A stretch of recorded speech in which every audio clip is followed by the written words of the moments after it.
Hello my dear friends, welcome back to English with Shyam sir. నేను మీ Shyam sir మాట్లాడుతున్నాను. Welcome to the editorial analysis.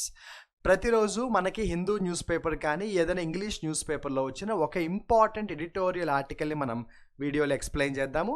In addition to this, మనకి ప్రతిరోజు English news పేపర్స్లో వచ్చే కొన్ని important ఆర్టికల్స్కు సంబంధించిన gist of the articles videos కూడా నేను మీతో షేర్ చేస్తాను.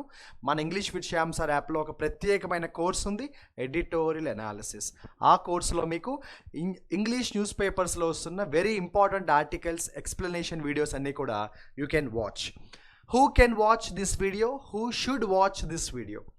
If you are a student preparing for competitive exams like bank exams or even UPSC, this video is for you.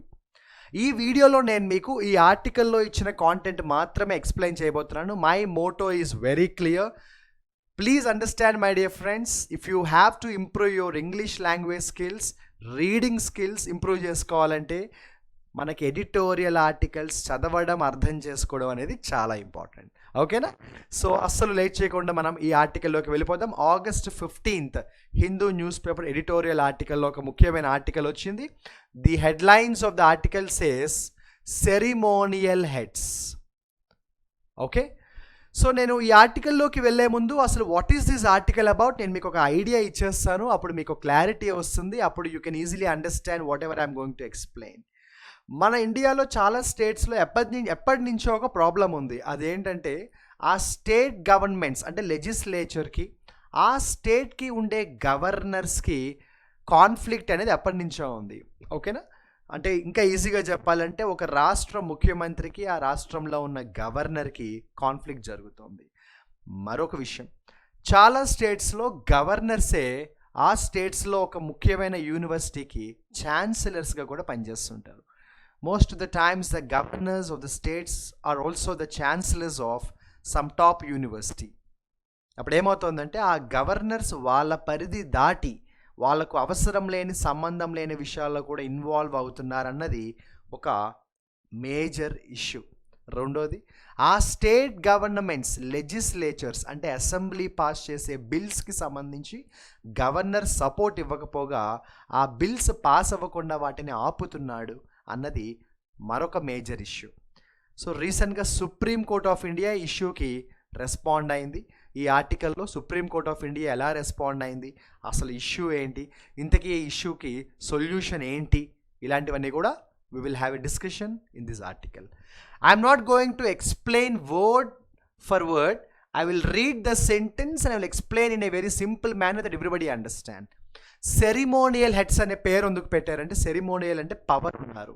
So power ఉన్న వాళ్ళు అని అర్థం అనమాట, అధికారం ఉన్న వాళ్ళు అని అర్థం అనమాట. Governors and chancellors do more harm than good in universities. ఇక్కడే చెప్పాల్సిన విషయం అంతా చెప్పేశాడు. చాలా స్టేట్స్లో యూనివర్సిటీ ఛాన్సలర్స్గా ఉన్న గవర్నర్స్ చేసే మంచి కంటే చెడు ఎక్కువ అంట. అంటే గవర్నర్సే యూనివర్సిటీ ఛాన్సలర్స్గా ఉండడం వల్ల జరిగే ప్లస్ కంటే మైనస్ ఎక్కువ అంట. హెడ్లైన్స్లోనే he has set whatever he wants to say. అక్కడి నుంచి ఆర్టికల్లోకి వెళ్దాం. The supreme court of India strong censure of Tamil Nadu governor R.N. Ravi in April seems to have done little to slow down the collision courts that many governors have been on with respective state governments. చాలా కాలం నుంచి పలు రాష్ట్ర ప్రభుత్వాలతో ఆ రాష్ట్ర గవర్నర్స్కి ఉన్న గొడవలు దృష్టిలో పెట్టుకుని రీసెంట్గా supreme court of India April నెలలో తమిళనాడు గవర్నర్ రవి అనే అతన్ని క్రిటిసైజ్ చేసింది. నీ లిమిట్ నువ్వు దాటకు, నీ పని నువ్వు చెయ్యని మొట్టికాయలు వేసింది. కానీ సుప్రీంకోర్టు అలా మొట్టికాయలు వేసినా కూడా పెద్దగా ఉపయోగం ఏమీ లేదు. Not only did the court rule against the governor casting a de facto veto on 10 bills relating to universities passed by the state legislature, but it also specified timelines for the governor's response to bills. Supreme court Tamil Nadu governor రవికి మొట్టికాయలు వేయడమే అంతకుముందు జరిగింది. దానివల్ల use ఏమీ లేదు. అంతేకాకుండా supreme court ఇంకొక ఇష్యూని కూడా సీరియస్గా తీసుకుందంట. చాలా స్టేట్స్లో గవర్నర్స్ ఏం చేస్తున్నారంటే ఆ స్టేట్ లెజిస్లేటివ్ అసెంబ్లీ పాస్ చేసే బిల్స్ని పాస్ అవ్వకుండా ఆపేస్తున్నారు, హోల్డ్ చేసేసుకుంటున్నారు. సుమారుగా 10 బిల్స్, ఆ 10 బిల్స్ పాస్ అవ్వకుండా గవర్నర్సే ఆ బిల్స్ని చేతిలో పెట్టేసుకుని హోల్డ్లో చేసేసారు. అలా చేయడానికి కూడా సుప్రీంకోర్టు సీరియస్గా క్రిటిసైజ్ చేసింది గవర్నర్స్ని. ఇక్కడ డిఫాక్టో వీటో అని ఎందుకన్నారంటే గవర్నర్స్ వాళ్ళ పవర్ని మిస్యూజ్ చేస్తున్నారని సుప్రీంకోర్టు సీరియస్ అయింది గవర్నర్స్ మీద. ఇంపార్టెంట్లీ డిక్లేర్డ్, ఇట్ అంటే supreme court, okay, importantly declared infructuous any president intervention based on the governors recommendation. కొన్నిసార్లు గవర్నర్స్ ఏం చేస్తున్నారంటే ఏదైనా బిల్ విషయంలో ప్రెసిడెంట్ అప్రూవల్ కోసం వెయిట్ చేస్తున్నాం, ఇంకొంచెం టైం పడుతుంది, లేదంటే మేము బిల్లుని ప్రెసిడెంట్ కన్సెంట్ కోసం పంపించాం, మీరు వెయిట్ చేయండి అని స్టేట్ లెజిస్లేటివ్ అసెంబ్లీస్ని కావాలని ఇబ్బంది పెడుతున్నట్టుగా సుప్రీంకోర్టు తెలుసుకుని సుప్రీంకోర్టు ఏం చేసిందంటే ఈ మ్యాటర్స్లో స్టేట్ లెజిస్లేటివ్ అసెంబ్లీస్ పాస్ చేసే బిల్స్ విషయంలో గవర్నర్స్ ఇన్వాల్వ్ అవ్వడమే తప్పనుకుంటే మీరు ప్రెసిడెంట్స్ని ఇన్వాల్వ్ చేస్తున్నారు, అది అస్సలు అవసరం లేదని చెప్పింది ఎవరు? సుప్రీంకోర్టు. ఇన్ కేరళ ఇప్పుడు ఎగ్జాంపుల్స్ చూద్దాం. Last week, Ravi had referred the Kalaignnar University bill to President instead of giving his assent. Tamil Nadu governor Ravi ఏం చేశాడంటే రీసెంట్గా ఒక బిల్ వస్తే అతని దగ్గరికి అతను అసెంట్ ఇచ్చి పంపకుండా ప్రెసిడెంట్కి పంపాడంట, మీ అప్రూవల్ ఇవ్వండి అని. అది రాంగ్ అని చెప్పింది సుప్రీంకోర్టు, అది అవసరం లేదని చెప్పింది supreme court. In Kerala governor Rajendra Vishwanathan Arlekar. ఇంతసేపు మనం తమిళనాడు గవర్నర్ రవి గురించి చూసాం, ఇప్పుడు కేరళ గురించి చూద్దాం. In Kerala governor Rajendra Vishwanath has kicked off yet another controversy after directing state-run universities to observe a Partition Horrors Day on August 14th, drawing criticism about possible ideological communal motives. Tamil Nadu governor Ravi చేస్తుందే కొంచెం ఓవర్గా ఉందని సుప్రీంకోర్టు మొట్టికాయలేస్తే కేరళలో రీసెంట్గా ఏమైందంటే కేరళ గవర్నర్, మన వాడి పేరేంటమ్మా, సో రాజేంద్ర విశ్వనాథ్, అతను ఏం చేశాడో తెలుసా, కొన్ని యూనివర్సిటీస్కి నోటీస్ పంపాడు, అంటే ఒక ఆర్డర్ ఇచ్చాడు. ఏమనంటే మీరు August 14th డిక్లేర్ చేయండి. ఎలా డిక్లేర్ చేయండి, ఏమని డిక్లేర్ చేయండి? పార్టిషన్ హారర్స్ డేగా మీరు August 14th మీ యూనివర్సిటీస్లో డిక్లేర్ చేయమని చెప్పాడు. అసలు ఇతనికి అంత అవసరం ఏముంది, ఇతనికి అంత ఉపయోగం ఏముంది? వై షుడ్ ఈ డూ దట్? ఒక గవర్నర్గా తన పని వేరేది ఉంటుంది కదా. యూనివర్సిటీస్కి ఛాన్సలర్గా ఉన్నంత మాత్రాన యూనివర్సిటీస్ మీద అతని కంట్రోల్ ఉన్నట్టుగా బిహేవ్ చేసి యూనివర్సిటీస్కి సర్క్యులర్ పంపడం ఏంటి? మీరు August 14th హారర్స్ డేగా, పార్టిషన్ హారర్స్ డేగా డిక్లేర్ చేయమని అతను చెప్పడం వల్ల అనవసరంగా కమ్యూనల్ గొడవలు వచ్చే అవకాశాలు ఉంటాయి కదా, అది కూడా రాంగ్ కదా. హిజ్ ప్రెడిసర్ అంటే రాజేంద్ర విశ్వనాథ్ కంటే ముందున్న governor Arif Mohammad Khan had also locked horns with the government sitting on and practically vetoing bills especially relating to universities. Kerala governor Rajendra రీసెంట్గా ఇలా ఒక కాంట్రవర్సీలో ఇరుక్కుంటే, అంతకు ముందు వాడు ఏమి తక్కువవాడు కాదు, ఆరిఫ్ అనే ఎక్స్ గవర్నర్ ఆఫ్ కేరళ కూడా స్టేట్ గవర్నమెంట్స్తో, కేరళ స్టేట్ లెజిస్లేటివ్ అసెంబ్లీతో కావాలని గొడవలు పెట్టుకోవడం, అసెంబ్లీ పాస్ చేసే ఏ బిల్ని కూడా పాస్ అవ్వకుండా వాటిని ఆపడం లాంటి పనులు చేశాడు, ముఖ్యంగా యూనివర్సిటీస్కు సంబంధించిన బిల్స్. బికాజ్ అతని ఫీలింగ్ ఏంటంటే I'm the governor of the state and I'm also the university chancellor, కాబట్టి నాకే అన్ని కంట్రోల్, అన్ని పవర్స్ ఉంటాయన్న ఒక ఐడియాలజీతో గవర్నర్ బిహేవ్ చేశాడు. The courts line has been de facto challenged by president but through a reference. Courts line has been de facto challenged by the president. So president of India కూడా court చెప్పిన దాన్ని challenge చేశారు, but through a reference, ఒక process ప్రకారం president of India కూడా court చెప్పిన దాన్ని కరెక్టా రాంగ్ అని ఛాలెంజ్ చేశారు.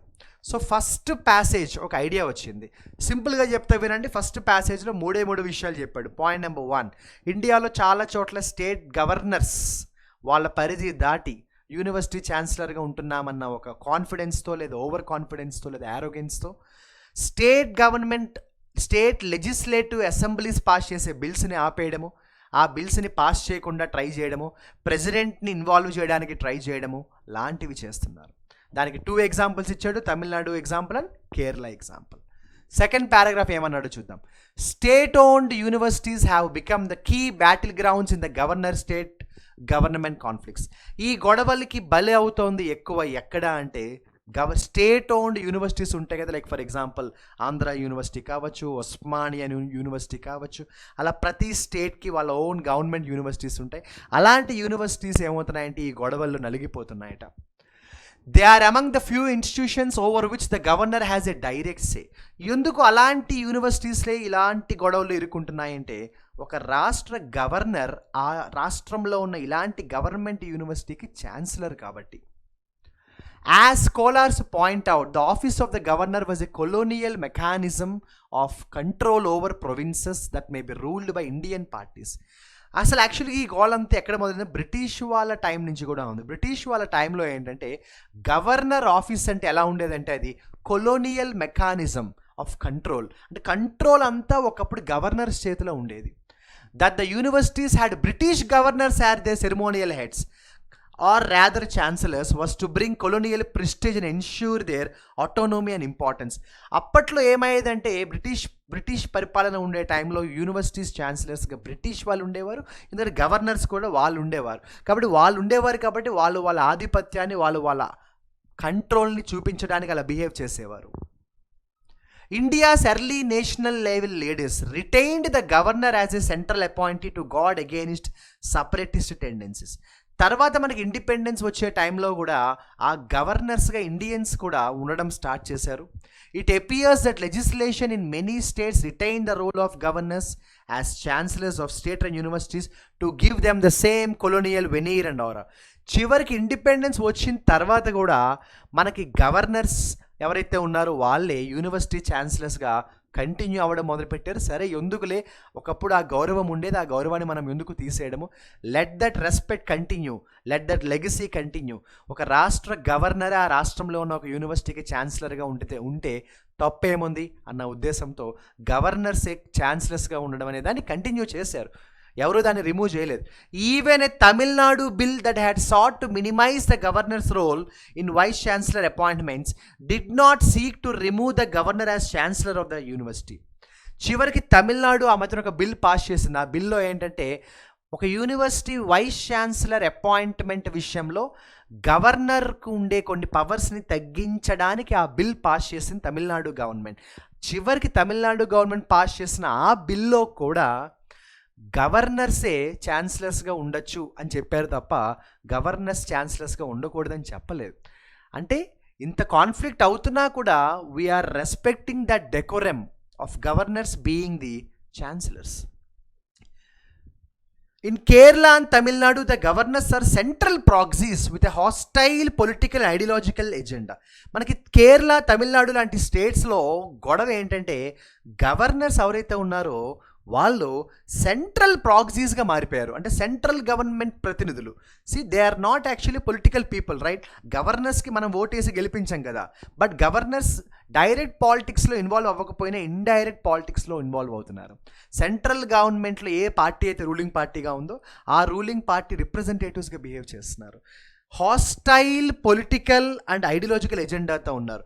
ఆటోమేటిక్గా సెంట్రల్ గవర్నమెంట్లో, for example to give you one example, central గవర్నమెంట్లో బీజేపీ ఉంది, కానీ స్టేట్ గవర్నమెంట్లో ఫర్ ఎగ్జాంపుల్ వేరొక పార్టీ ఉందనుకోండి.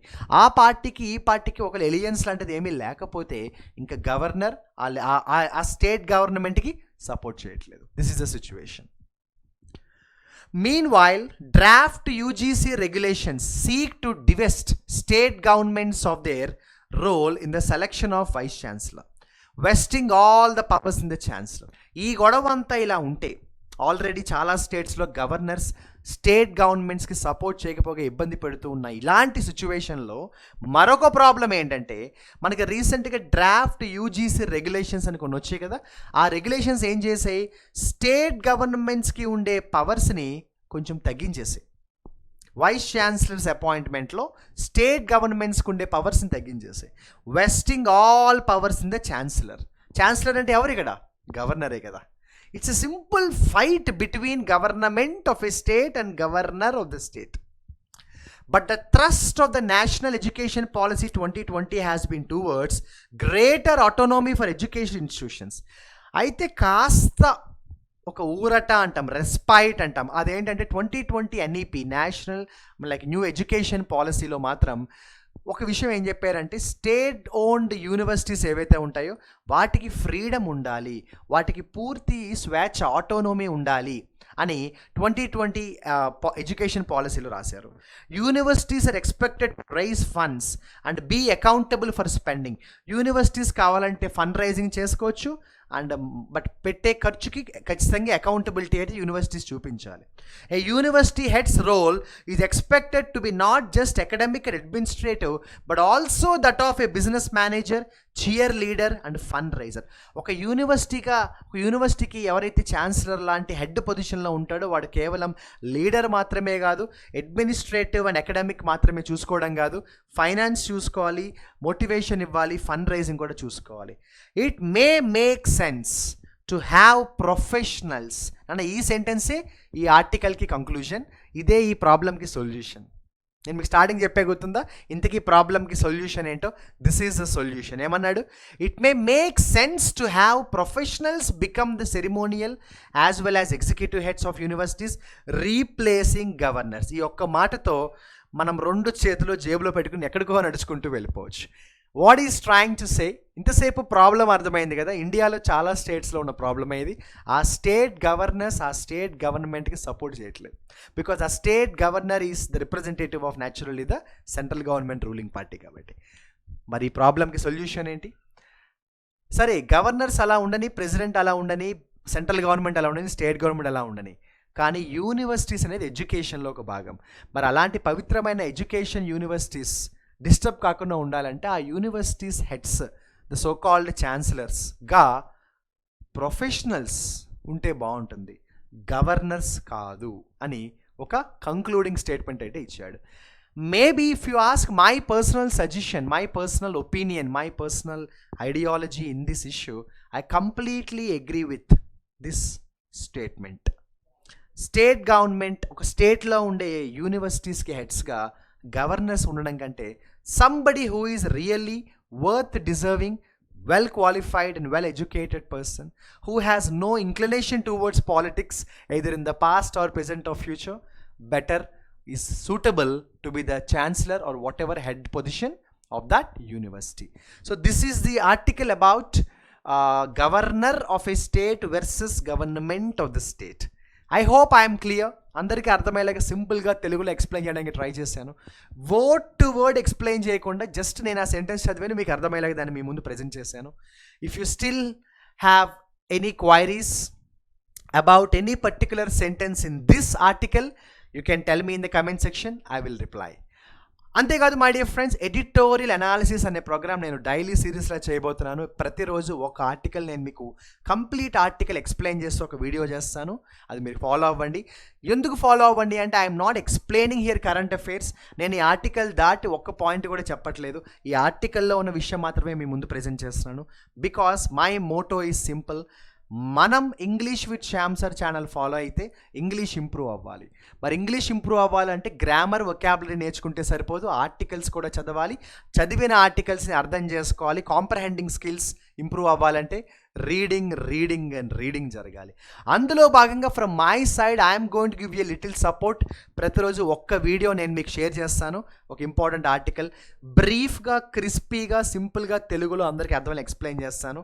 మీరు నాకు ప్రామిస్ చేయండి, ఈ వీడియో చూడడం కంప్లీట్ అయిన తర్వాత మీరు ఈ ఆర్టికల్ చదవండి. కావాలంటే నేను ఈ ఆర్టికల్ మన ఇంగ్లీష్ విత్ శ్యామ్ టెలిగ్రామ్ ఛానల్లో నేను పోస్ట్ చేస్తాను.